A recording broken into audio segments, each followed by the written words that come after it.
नमस्कार दोस्तों, मैं कुंदन कुमार आपका स्वागत करता हूं आपके अपने चैनल एसएससी दिव्य पर। कैसे हैं? आशा करते हैं अच्छे होंगे। आज हम रीजनिंग में पार्ट 43 टॉप 10 क्वेश्चन लेके आए हैं जो अति महत्वपूर्ण प्रश्न हैं आगामी एग्जाम के लिए। ये सारे एग्जाम के लिए आपके लिए प्रैक्टिस करना जरूरी है। ये जितने भी टॉप 10 प्रश्न हैं ये सारे अति महत्वपूर्ण आपके लिए हैं। ये प्रश्न आपके इस प्रकार के हैं, जैसे क्वेश्चन नंबर 1 आपके सामने है। 7-5 का संबंध स्थापित करते हुए 24 कैसे प्राप्त हुआ, और हमें इसका आंसर ढूंढते हुए प्रश्नवाचक चिन्ह का आंसर क्या आएगा वो ज्ञात करना है। इसी प्रकार इस प्रश्नवाचक चिन्ह का एनालॉजी से संबंधित प्रश्न है, इसी ऑप्शन से हमें आंसर ढूंढना है। क्वेश्चन नंबर 3 में भी वही है कि दीवार घड़ी दीवार कालीन का संबंध स्थापित करते हुए क्वेश्चन नंबर प्रश्नवाचक चिन्ह का आंसर ढूंढना है। अब हम आते हैं क्वेश्चन 1 पे। क्वेश्चन 1 करने से पहले आपसे रिक्वेस्ट है कि कृपया चैनल पे नए आए हैं तो आप चैनल को सब्सक्राइब कर लीजिए, साथ में दोस्तों को अधिक से अधिक शेयर कर दीजिए, बेल आइकन को ऑल सेट पे जरूर डाल दीजिए। वीडियो शुरू से अंत तक जरूर देखिएगा। वीडियो अच्छा लगे तो लाइक और कमेंट जरूर कीजिए। अब आते हैं क्वेश्चन 1, लुप्त संख्या ज्ञात करना है। अब देखिए इसमें लुप्त संख्या कहाँ पर दिया हुआ है। लुप्त संख्या यहाँ आपके सामने है, प्रश्नवाचक चिन्ह, इसका मान ज्ञात करना है। तो इसका मान हम कैसे ज्ञात करेंगे? 7 और 5 में संबंध स्थापित करते हुए हमें 24 प्राप्त करना है। तो 24 कैसे प्राप्त होगा? 7 और 5 को यदि जोड़ते हैं तो 12 होता है। 7 और 5 को जोड़ेंगे तो 12 होगा, और 12 को 2 से गुना करेंगे तो 24 आ जाना चाहिए। 12 और देखिए इसमें क्या किया गया है कि इस ऊपर में दी गई संख्या 7 और 5 को जोड़ा गया, तो 7 5 कितना हो गया? 12, और 12 को 2 से गुना कर दिया तो 12 दूनी 24 प्राप्त हो गया।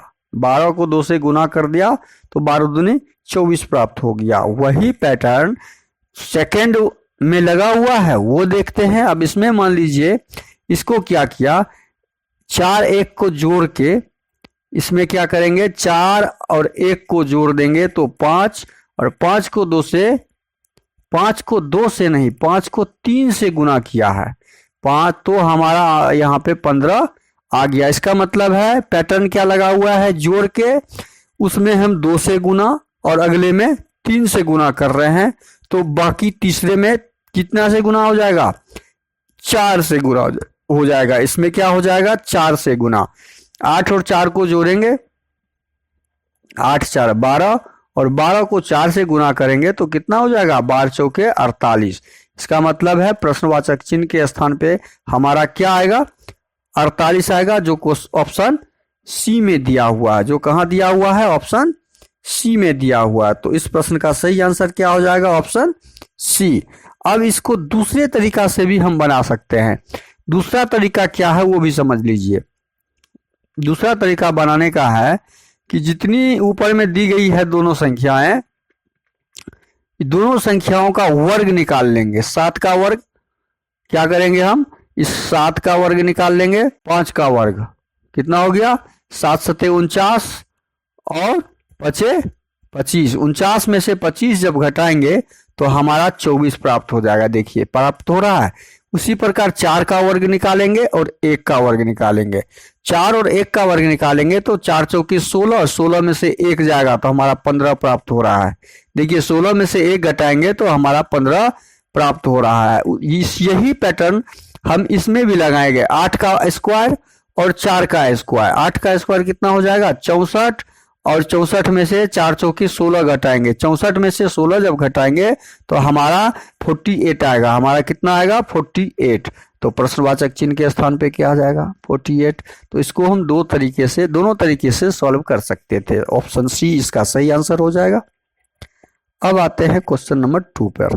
क्वेश्चन नंबर 2 है आपके सामने में, 15 26 और 25 प्रश्नवाचक चिन्ह का स्थान ज्ञात करना है। 15 26 में संबंध स्थापित करते हुए 25 का प्रश्नवाचक चिन्ह के स्थान पे क्या आएगा वो संबंध ज्ञात करना है।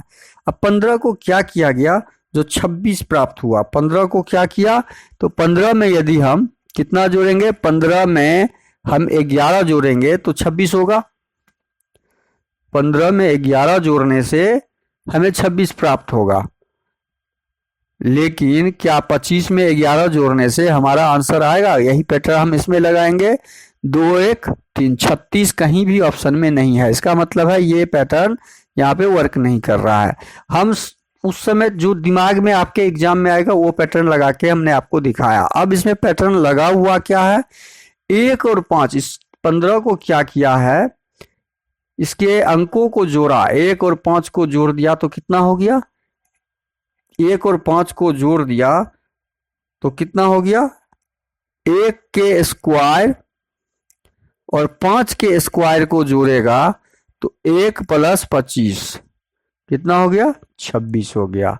इसी प्रकार 25 को क्या करेंगे हम, 2 का स्क्वायर और 5 का स्क्वायर को जोड़ देंगे तो 4 जोड़ 25 कितना हो गया, 29। तो हमारा आंसर कितना हो जाएगा, 29, जो ऑप्शन डी में दिख रहा है। तो हम इस क्वेश्चन नंबर 2 का सही आंसर क्या हो जाएगा, हम लोगों का ऑप्शन डी। अगला प्रश्न है क्वेश्चन नंबर 3। क्वेश्चन नंबर 3 में दिया हुआ है दीवार घड़ी का संबंध स्थापित करना है दीवार के साथ, कालीन का संबंध प्रश्नवाचक चिन्ह के स्थान पे क्या आएगा उसके साथ।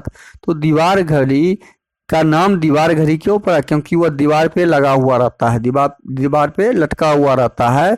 तो दीवार घड़ी दीवार पे रखा हुआ रहता है, तो कालीन कहाँ पे रखा हुआ रहता है, कालीन बुना हुआ में नहीं रखा हुआ रहता है, गर्म नहीं रखा हुआ होता है, ऊन नहीं रखा हुआ होता है, फर्श पे रखा हुआ होता है।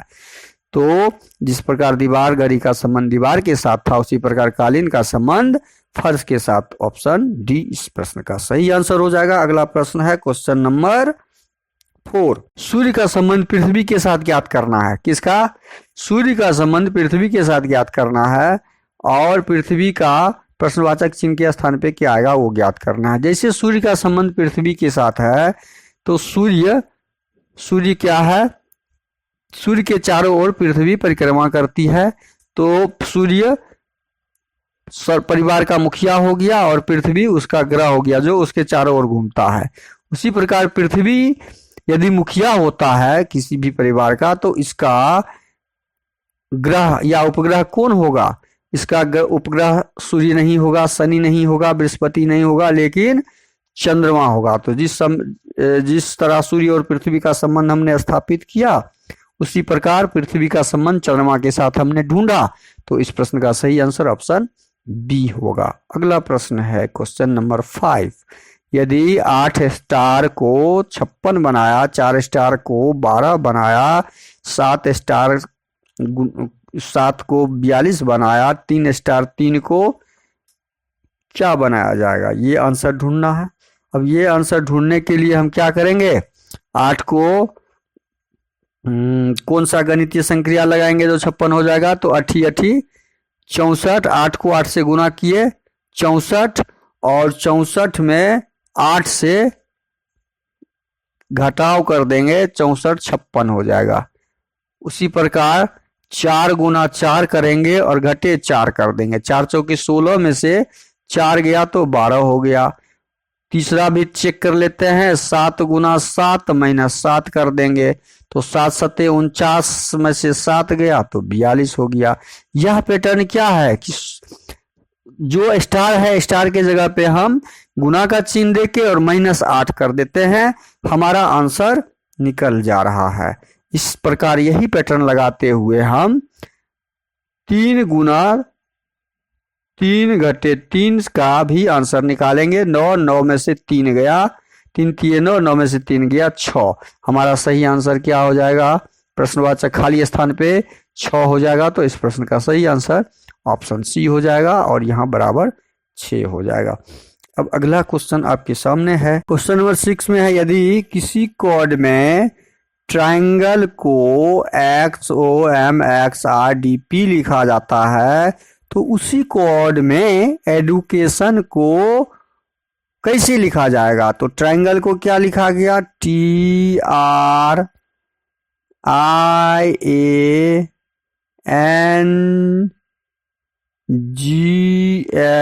ट्रायंगल को क्या लिखा,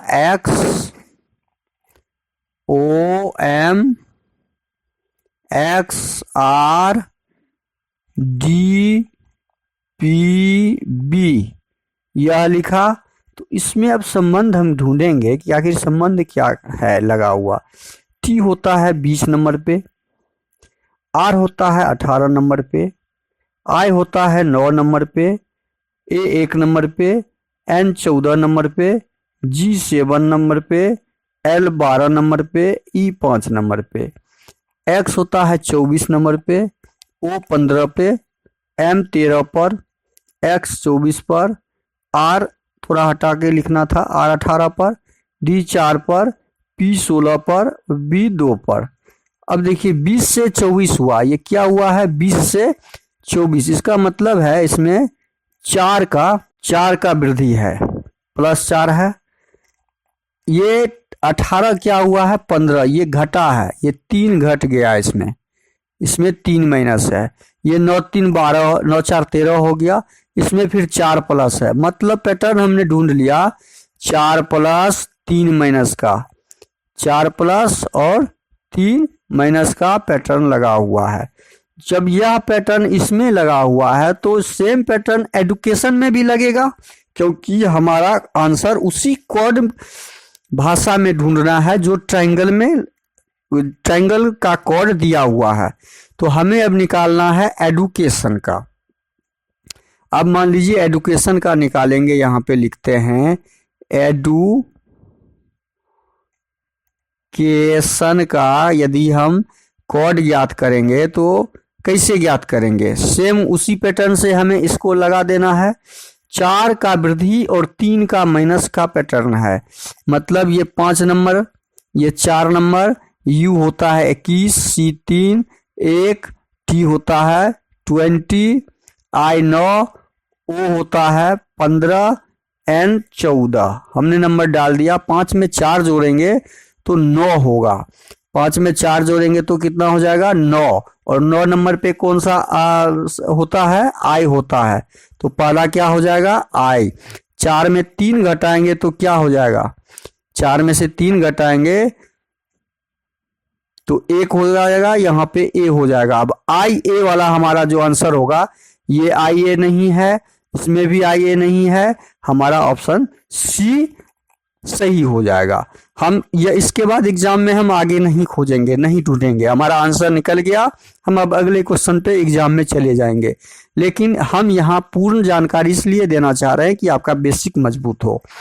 तो हम आगे आपको समझाएंगे कि यू में 4 जोड़ेंगे, मतलब 21 में 4 जोड़ेंगे तो 25 हो जाएगा, और 25 होता है y 25 होता है।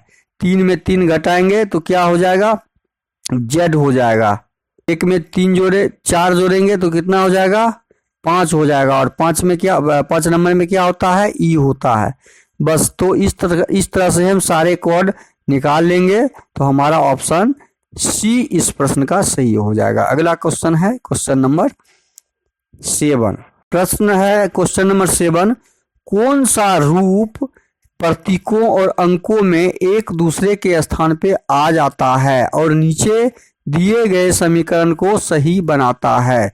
क्वेश्चन नंबर 7 में जो दिया हुआ है कि कौन सा इसमें से ऑप्शन हम उस समीकरण में लगाएंगे जो उस समीकरण का आंसर सही निकले, उस समीकरण का आंसर क्या हो सही निकले, तो ये हमारा आंसर ढूंढना है।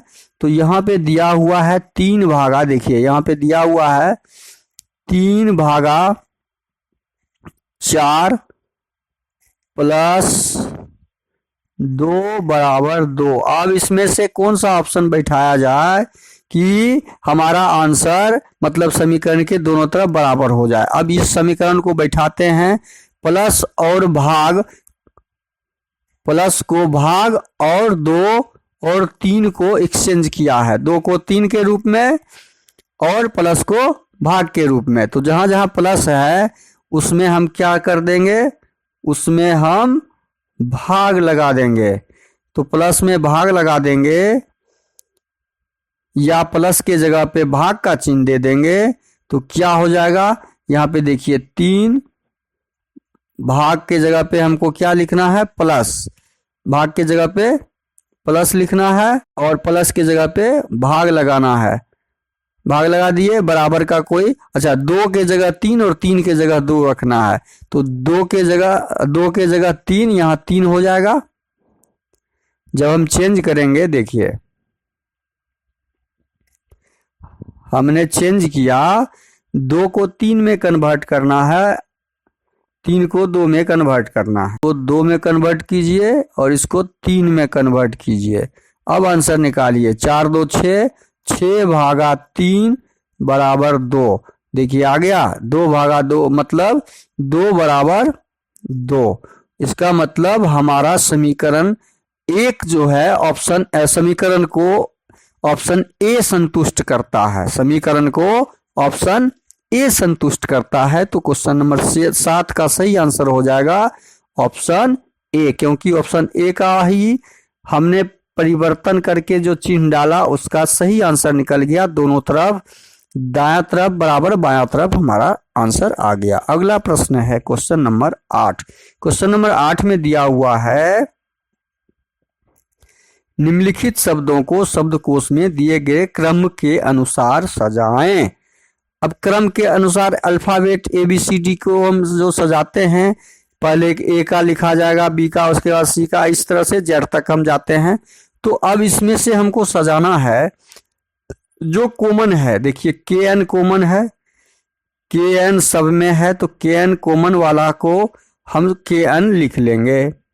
KN में हमें कुछ नहीं दिमाग लगाना है, KN हमने लिख लिया।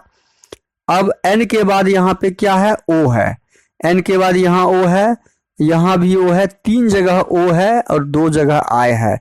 तो O से पहले I आता है, तो O वाला वर्ड अभी हमें देखना ही नहीं है। अब I वाला में देखना है हमें कि I वाला के में I कॉमन यहाँ भी है और I कॉमन यहाँ भी है, तो I यहाँ पे लिख देंगे।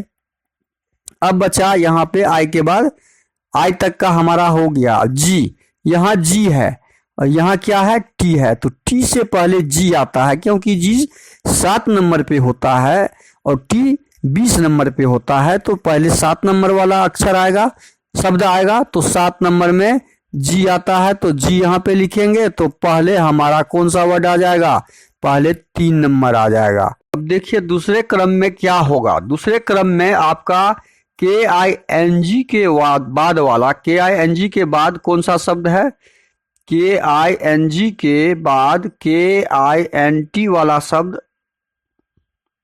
दूसरे क्रम में आएगा। KINT, तो दूसरे क्रम में कौन सा शब्द आ जाएगा, KINT वाला। तो KINT वाला में कौन है, 4 नंबर है, तो दूसरे क्रम पे 4 आ जाएगा।